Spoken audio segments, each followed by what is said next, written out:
My name is Roderick Jett. I'm the Undersheriff for the Las Vegas Metropolitan Police Department in Las Vegas, Nevada. Crime overall is down over 13% in our valley, which we're very proud of. And that includes everything from auto theft, sexual assaults, robberies. The Las Vegas Metropolitan Police Department is responsible for 7,000 square miles of Clark County, Nevada. The police organizations traditionally devote a lot of resources to a small geographical area of their community, and you temporarily reduce crime because you displace it. You really don't get to the root cause of violent crime. We decided we wanted to take a different path. It's very simple. Our partners in the community, for example, if we have a gang-related shooting, the ministers and social workers will go to both sides of the shooting, the suspect as well as the victim's family. We go directly to the emergency room at the hospital if there's somebody who's been transported there.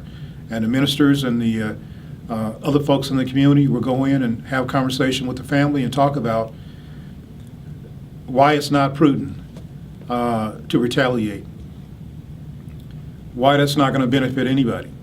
We will also go to if it's a gang, we'll go to the gang set that we believe was involved in the shooting and talk about if you know who the suspect is, you need to do something about it. And we found that just that type of grassroots intervention has drastically reduced the number of violent crimes that we have in those geographic areas where historically we really haven't had any long-term effects on reducing crime. Finally, our organization and its leadership made a decision to really have real relationships with our community. I think law enforcement in the past 2 decades have always put on this facade of having a relationship with their community. So you can check that box off. And that's the reason why I don't think law enforcement organizations have really been successful in the past in developing real relationships that have substance. We decided a couple of years ago that we're really going to put some resources and a real intent to partner with our community. Fantastic question, because we had resistance both internally as well as externally. We had police professionals in our organization who thought, this is not our role, this is not our job, this is too tough. When the initial meeting started with the ministers, there was infighting between the ministers. People in the community wanted to see some buy-in from the folks who make decisions about what resources this organization is going to devote to the community. We directed the professionals that we had involved in facilitating these meetings to persevere, to continue on. Don't come back with excuses. If you have 10 people that can't get along, reduce that to 5, but don't give up. Nothing worthwhile has ever been easy, and this won't be an exception. You walk into the restaurants in the neighborhoods that, or the areas that I'm talking about, people are happy to see you now. They come up and shake your hand. They thank you for being there. They want you to be there. They invite you to events that you don't know about. That never has happened before in our organization.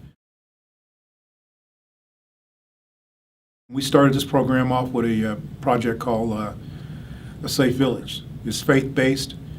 We used a professor from UNLV to help us get the program up and running, Dr. William Sousa. We didn't want our program to be based on personalities, because personalities leave, they retire, they decide they no longer have interest in the program.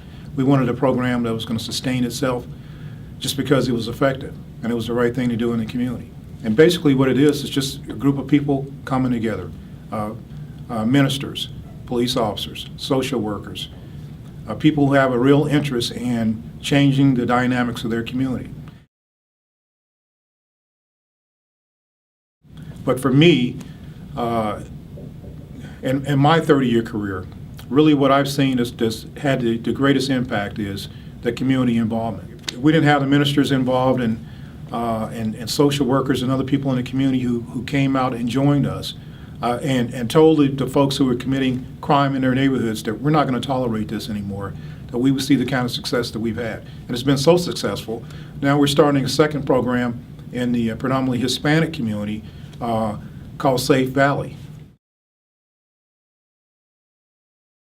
This is a program that Vice officers initiated. Our program is called Children of the Night. We have so many young people, specifically females who come to Las Vegas as runaways, and invariably somebody tries to entice those young ladies to become involved in prostitution. Because I think everybody knows that prostitution is legal in a couple of our counties. It's not legal here in Clark County, Las Vegas, but I don't think most people know that. One of the trends that we were seeing was young ladies between the ages of as young as 11 to 19 becoming engaged in prostitution and just completely ruining their lives. And so now we have a program where when those young ladies are booked for prostitution, detectives actually go down to the detention center, interview them, try to break them away from their pimps and get them back with their families and get them back in schools and things of that nature. And that's taking policing beyond what policemen have traditionally thought that they needed to do. If other law enforcement professionals look at this message, there's one point I really wanted to get across. Number one, you got to have a true commitment to these programs. It just can't be window dressing. If you really want to make a change in your community, you can't make it without the folks who live in those communities know that you really care, that you have an interest in their well-being and changing the dynamics of their community. That's number one. If you don't have the commitment, don't try it. If you do have the commitment, then devote the resources to it to make the program successful. Your agency has to be transparent. But I think what people can accept is they can accept you making mistakes. What they can't accept is you lying to them. And so I encourage law enforcement professionals to be totally upfront, transparent, invite people into your organization and say, here's our challenges, what can you do to help? And here's what we're doing about it. It's imperative for law enforcement to take the first step and think out of the box and not think about reducing crime in the ways that we've thought about it for the past 20 or 30 years. And I think that law enforcement has such a powerful voice in the community that we can be that catalyst for conversation. So when we go to the table with the mayor and the city council people or whoever else is in your community, we can speak for the weak and bring those programs online that traditionally wouldn't be brought to communities like that. And I'm a sole believer in this. Law enforcement has to evolve with societal changes. That's how we're going to be effective. And so people who think that we can only stick with our traditional jobs of stick and whistle policing are wrong. We can only build so many prisons. We have to start talking about real rehabilitation, educating our children. It costs $142 a day for me to house a prisoner in a Clark County Detention Center. Imagine what we could do with $142 if I gave that to a teacher in a school, what she could do with a grade student right from the beginning with $142 a day.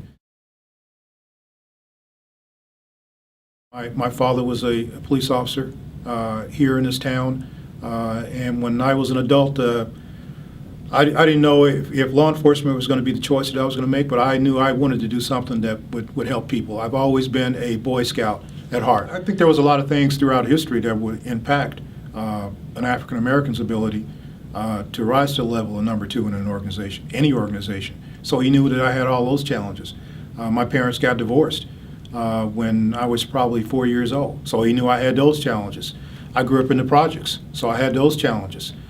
I think he looked at all those things as maybe being roadblocks to my success, and really I've always looked at them as building blocks to my success. If you get hooked on education and learning, you would be successful in anything that you do. And so I try to encourage kids, no matter what challenges they have in their life, what their environment is, what the status is of their parents.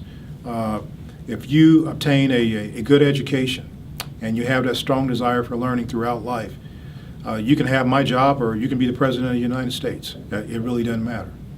The world is yours. You know, every opportunity that I get, I try to go back to my community and talk to people who grew up just like I did to show them that basically in this day and age, virtually nothing is impossible.